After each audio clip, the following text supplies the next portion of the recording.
ಕುಮಾರಸ್ವಾಮಿ ಅವರು ಮಾಜಿ ಮುಖ್ಯಮಂತ್ರಿಗಳು, ಬಹಳ ಹಿರಿಯರು. ಅವ್ರು ಹೇಳಿದ್ದ ಮಾತುಗಳು ಏನಿದ್ದಾವೆ ಅದನ್ನ ನಿಮ್ಮ ಪರಿಶೀಲನೆಗೆ, ನಿಮ್ಮ ತಿಳುವಳಿಕೆಗೆ ಬಿಡ್ತೀನಿ.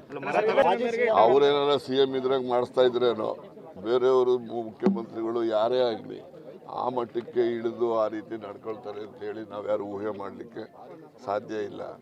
ಅದು ಬಹಳ ಬಾಲಿಶವಾದಂತಹ ಅಭಿಪ್ರಾಯ ಅವರು ವ್ಯಕ್ತಪಡಿಸಿದ್ದಾರೆ. ಅದು ಅವ್ರಿಗೆ ಸೇರಿದಂಥದ್ದು. ಅವ್ರು ಯಾರು ಪರ ಮಾತಾಡ್ತಾರೋ, ಯಾರು ವಿರುದ್ಧ ಮಾತಾಡ್ತಾರೋ. ಈಗ ನಿಮ್ಗೆ ಹೇಳಬೇಕು ಅಂತ ಹೇಳಿದ್ರೆ, ಅಲ್ಲ ರೀ, ಇದೇ ದೇವೇಗೌಡರು, ಇದೇ ಕುಮಾರಸ್ವಾಮಿ, ಇದೇ ರೇವಣ್ಣ ಯಾರ್ಯಾರನ್ನ ಹೆಂಗೆ ಯಾವ್ಯಾವ ಸಂದರ್ಭದಲ್ಲಿ ಟೀಕೆ ಮಾಡಿದಾರೆ, ಆ ಟೀಕೆಗಳೆಲ್ಲ ನಿಮ್ಮ ಯೂಟ್ಯೂಬಲ್ಲೇ ಸಿಗ್ತವೆ, ನೋಡ್ಕೊಂಡ್ರು. ನಾವ್ಯಾಕೆ ಹೇಳಕ್ ಹೋಗ್ಬೇಕು? ನೋಡಿ, ನಾನು ಯಾವುದೇ ರಾಜಕಾರಣದ ಪರ ವಿರುದ್ಧ ಅಥವಾ ಯಾರು ಹೇಳ್ಕೊಟ್ಟು ಹೇಳಿಸ್ತಾರೆ ಆ ಥರ ಅಲ್ಲ.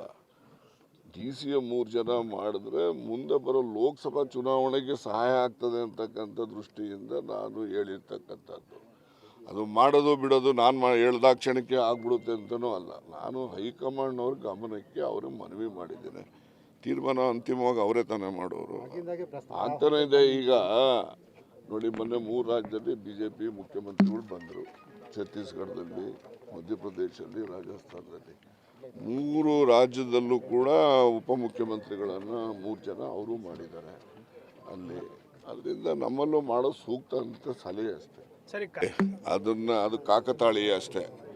ಪ್ರತಿಯೊಂದು ಪೊಲೀಸ್ ಸ್ಟೇಷನಲ್ಲಿ ಲಾಂಗ್ ಪೆಂಡಿಂಗ್ ಕೇಸಸ್ ಅಂತೇಳಿ ಒಂದು ಇದಿಷ್ಟು ಬರೆದು ಅದರಲ್ಲಿ ಹಾಕ್ಬಿಡ್ತಾರೆ.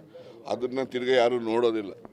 ಗೊತ್ತಾಯ್ತಾ? ಯಾವ ಪೊಲೀಸ್ ಸ್ಟೇಷನಲ್ಲಿ ನಡೆಯುವಂಥದ್ದು ಒಂದು ಕ್ರಿಯೆ ನಾನು ಹೇಳ್ತಕ್ಕಂಥದ್ದು.